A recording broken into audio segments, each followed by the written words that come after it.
Hello student, welcome back to my channel medical surgical nursing second में हम अभी पढ़ रहे थे disorder of the eye. Disorder of the eye में हमारा नेक्स्ट टॉपिक है ओटाइटिस मीडिया।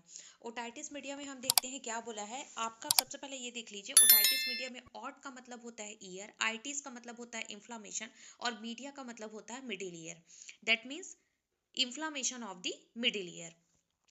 ईयर की एनाटॉमी मैं आपको प्रीवियस क्लास में बता चुकी हूँ, आप मेरे प्रीवियस वीडियो में जाके चेक कर सकते हैं, जिससे आपको और इजीली समझ में आ जाएगा। और अगर अभी तक आपने मेरे चैनल को लाइक नहीं किया है तो लाइक कर लीजिए, सब्सक्राइब कर लीजिए और बेल आइकन पर क्लिक कर लीजिए, जिससे जब भी मैं न्यू वीडियो अपलोड करूँ तो आपको नोटिफिकेशन आ जाए।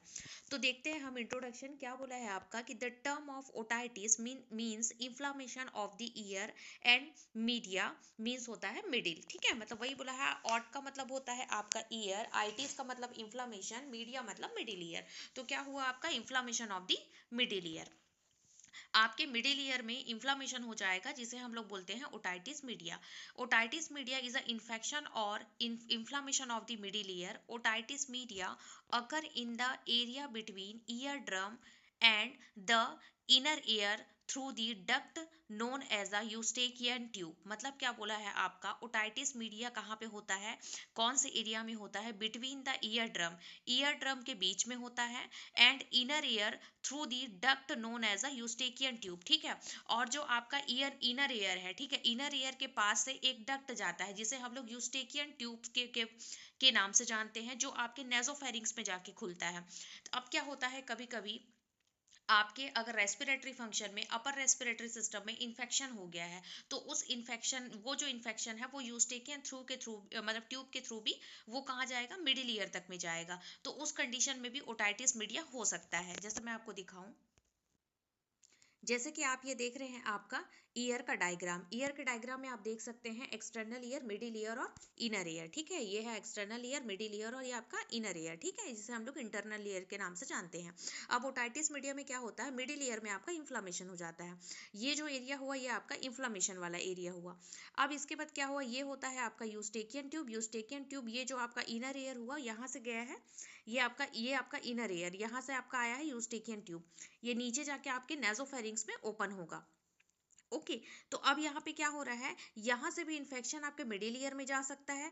आपका जो बाहर का जो एक्सटर्नल ईयर है, ऑडिटरी कैनाल, यहाँ से भी इन्फेक्शन आपका मिडिल ईयर में जा सकता है। ओके, तो इस वजह से क्या होता है, मेनली यहाँ पे इन्फेक्शन हो जाता है, कभी कभी फ्लूइड का भी यहाँ पे कलेक्शन हो जाता है उसी इन्फेक्शन की वजह से। इसे हम बोलते हैं otitis media. It is a most common disease of the middle year in the children. ये मिडिल ईयर में बहुत कॉमनली होता है ये डिजीज, और मेनली ये चिल्ड्रन को होता है और कभी कभी ये एडल्ट्स को भी हो सकता है।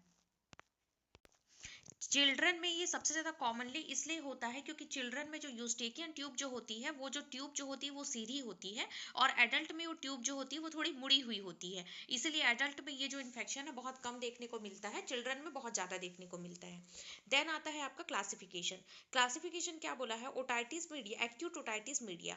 तो एक्यूट ओटाइटिस मीडिया क्या बोला है, it is a acute inflammation and infection of the middle year mucosa. ठीक है, ये कहाँ होता है आपका, एक्यूट इन्फ्लामेशन और इन्फेक्शन होगा आपका मिडिल ईयर में। क्यों होता है, mostly cause in the bacteria originated which enter into the middle year through the Eustachian tube. Mainly ये एक्यूट कंडीशन में कब आता है, जब यूस्टेकियन ट्यूब के थ्रू जो बैक्टीरिया है वो आपके मिडिल ईयर में जाता है तब। और यूजुअली ये रैपिड और ऑनसेट और शॉर्ट ड्यूरेशन का हो सकता है, मतलब ये बार बार ये इन्फेक्शन हो सकता है और शॉर्ट ड्यूरेशन का होगा, मतलब होगा फिर क्योर हो जाएगा, फिर हो जाएगा वो इन्फेक्शन। फिर आता है क्रोनिक ओटाइटिस मीडिया।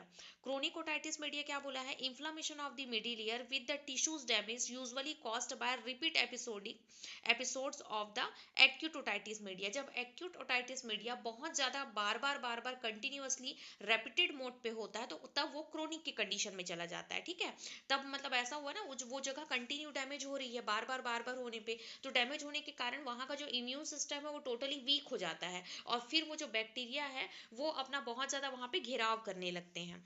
जैसे इसमें आता है chronic may be develop often a prolonged period of the time with the effusion and negative pressure behind the tympanic membrane। Tympanic membrane में क्या हो जाएगा, नेगेटिव प्रेशर जनरेट होने लगेगा, क्योंकि बार बार प्रोलॉन्ग्ड पीरियड से वहाँ पे इन्फेक्शन क्रिएट हो रहा है। अब वहाँ पे बहुत ज़्यादा इन्फेक्शन क्रिएट होने की वजह से वहाँ का फ्लूइड कलेक्शन बहुत ज़्यादा हो जाएगा और वहाँ पे नेगेटिव प्रेशर जनरेट होने लगेगा, जिसकी वजह से क्या हो जाएगा, वहाँ पे इन्फेक्शन बढ़ जाएगा। नेक्स्ट है आपका कॉजेस। कॉजेस में हम देखते हैं बैक्टीरियल कॉजेस। तो पहले आता है स्ट्रेप्टोकोकस निमोनी, फिर आता है हीमोफिलस इन्फ्लुएंजा, फिर आता है आपका मोरेक्सेला होता है। ये इसके कॉजेस हैं, बैक्टीरियल कॉजेस इस वजह से हो सकता है। वायरल इन्फेक्शन में हम देखते हैं जिसमें आता है राइनो वायरस हो सकता है, रेस्पिरेटरी स्टेंशियल वायरस। और रिस्क फैक्टर में हम देखते हैं family history, low birth weight की वजह से हो सकता है। अल्टर्ड इम्यूनिटी, इम्यूनिटी में अगर कोई बार बार बदलाव आ रहा है, इम्यून सिस्टम वीक है, उस कंडीशन में भी इन्फेक्शन बार बार हो सकता है। Gastro oesophageal reflexes disease, tonsillitis और डिप्थीरिया। ठीक है, अगर बार बार इन्फ्लामेशन हो रहा है या फिर डिप्थीरिया, मीजल्स, प्रोटोसिस, ठीक है, ये सब बैक्टीरियल इन्फेक्शन की वजह से हो रहा है। जीआई रिफ्लेक्सेस डिजीज में क्या होता है, जब आपके जीआई का जो स्फिंक्टर है अगर वो प्रॉपरली वर्क नहीं कर पाता तो स्टमक के जो कंटेन है वो क्या होता है आपका इसोफेगस के थ्रू वो फेरिंग्स में चला जाता है, उसकी वजह से भी इन्फेक्शन होना स्टार्ट हो जाता है। नेक्स्ट देखते हैं pathophysiology. Due to aetiological causes या फिर फैक्टर, इतने सारे हमने इटोलॉजिकल फैक्टर्स देखे, उसकी वजह से इन्फ्लामेशन और इन्फेक्शन हो जाएगा आपके नासोफेरिंग्स में। तो उसकी वजह से क्या होगा, ईटी ट्यूब मतलब स्टेकियन ट्यूब में क्या होगा, ऑब्स्ट्रक्शन होगा। ऑब्स्ट्रक्शन की वजह से मिडिल ईयर में क्या होगा, एब्जॉर्ब एयर, वहां पे क्या होगा, एयर का एब्जॉर्प्शन होने लगेगा and does not the pass due to the obstruction. Air जो होगा वहां कंटिन्यू कलेक्ट होने लगेगा और वो ऑब्स्ट्रक्शन की वजह से एयर जो होगा वो बाहर नहीं निकल पाएगा। उसी की वजह से क्या हो जाएगा, वहां पे नेगेटिव प्रेशर जनरेट होगा। नेगेटिव प्रेशर जनरेट होगा तो इफ्यूजन होगा वहां पे, और वहां पे इन्फेक्शन जो होगा वहां पे ओवर ग्रोथ होने लगेगा बैक्टीरिया का।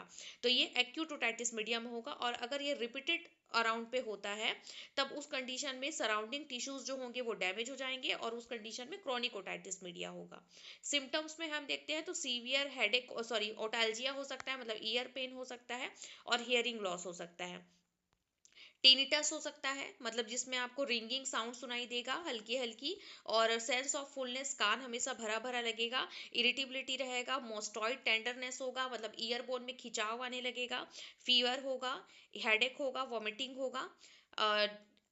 डायग्नोसिस फाइंडिंग में हम देखते हैं नेक्स्ट, तो आप हिस्ट्री कलेक्शन करेंगे, फिजिकल एग्जामिनेशन करेंगे, ऑडियोमेट्री टेस्ट करेंगे जिसमें आप जो असेस करेंगे हियरिंग कैपेसिटी की, पेशेंट की हियरिंग कैपेसिटी कितनी हो रही है, कितनी चीज़ों को वो सुन पा रहा है। सिटी स्कैन करेंगे, एमआरआई करेंगे। लैब स्टडीज़ में हम क्या करेंगे, जो भी वहाँ के जो बैक्टीरिया जो पस फॉर्मेशन हुआ है उसका हम कल्चर करेंगे, टू स्पेसिमेन कल्चर करेंगे फ्रॉम द, जिसमें आता है आपका फ्रेश परफोरेशन, या फिर हम लोग क्या करेंगे टिम्पेनोसाइटिस में भी हेल्पफुल, मतलब उस जगह को हम थोड़ा सा परफोरेट करके, हम उस जगह को कट करके ब्रेक करके हम क्या करेंगे वहां से कल्चर निकालेंगे और हम चेक करेंगे बैक्टीरिया का जो ग्रोथ है, मल्टीप्लिकेशन है, वो कितना ज़्यादा हो रहा है। मैनेजमेंट में एंटीबायोटिक प्रोवाइड करते हैं, एमोक्सिसिलिन देते हैं, एनाल्जेसिक देते हैं, एंटीपायरेटिक ड्रग देते हैं। सर्जिकल मैनेजमेंट में हम क्या करते हैं, टिम्पेनोसाइटिस, ठीक है, जिसमें withdrawal of the flu from the middle year by inserting a needle catheter through the tympanic membrane। हम लोग क्या करेंगे आपका जिसमें इंसर्ट करेंगे, ठीक है, हम लोग क्या इंसर्ट करेंगे, आपका निडल कैथेटर को इंसर्ट करेंगे टिम्पैनिक मेम्ब्रेन के थ्रू, और वहाँ पे जो भी चीज़ें, मतलब जो भी नेगेटिव फ्लू प्रेशर में जो फ्लूड आपके ऑक्यूमुलेटेड है उसे हम लोग रिमूव करेंगे। नेक्स्ट है आपका मैरिंजोटॉमी। मैरिंजोटॉमी में हम टिम्पैनिक मेम्ब्रेन को क्या करेंगे, ओपन करके वहाँ पे एक्सेसिव फ्लूइड कलेक्शन है उसे हम लोग बाहर ड्रेन करेंगे, डिस्चार्ज करेंगे। फिर आता है आपका नर्सिंग मैनेजमेंट। नर्सिंग मैनेजमेंट में नर्सिंग डायग्नोसिस आप देख सकते हो, पेन होगा आपको related to the inflammation and pressure of the tympanic membrane. Intervention में असेस करेंगे, assess and documentation to local intensity and frequency of the pain, की पेन एक्चुअल में कितना हो रहा है। ईयर कैनाल को ऑब्जर्व करेंगे कि वहाँ का इंफ्लामेशन, स्वेलिंग और टिम्पैनिक मेम्ब्रेन में रेडनेस कितना है। फिर आता है हम लोग एनाल्जेसिक प्रोवाइड करेंगे जिसमें पीसीएम हम लोग देंगे पेशेंट को और ईयर ड्रॉप देंगे, और आपका हीलिंग पैड जो होता है या वार्म वाटर बॉटल जो है हम अप्लाई करेंगे उस एरिया पे। Second, impaired verbal communication related to the hearing deficit, ठीक है, इसमें सेकेंड डायग्नोसिस में आपका क्या हो रहा है, वर्बल कम्युनिकेशन में प्रॉब्लम होगी क्योंकि हियरिंग डेफिशिएट हो रहा है। अगर आपको और बोलेंगे नर्सिंग डायग्नोसिस, 5 नर्सिंग डायग्नोसिस, तो मैं आपको उसका नोट्स बना के प्रोवाइड कर दूंगी। आपको ऐसा कुछ अगर इसका आपको पीडीएफ नोट्स चाहिए तो आप मुझे मैसेज कर दीजिए, आप मुझे कमेंट कर दीजिएगा, मैं आपको लिंक सेंड कर दूंगी। और अगर अभी तक चैनल को सब्सक्राइब नहीं किए हो तो सब्सक्राइब कर लो, बेल आइकन पर क्लिक कर लो, जिससे जब भी मैं न्यू वीडियो अपलोड करूँ तो आपको नोटिफिकेशन आ जाए। Thank you.